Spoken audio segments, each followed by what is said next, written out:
لا إله إلا الله. يا الله ترحمنا، اللهم ارحمنا يا رب. والله مستوى الموية غير عادي، نزلت موية في ساعتين أمطار كثيفة. تتصورون إنه عند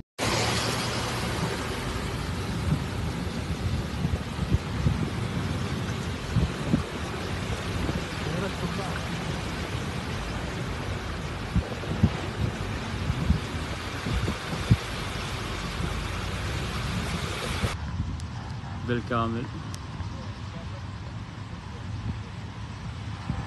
الجمس اندفن. لا إله إلا الله.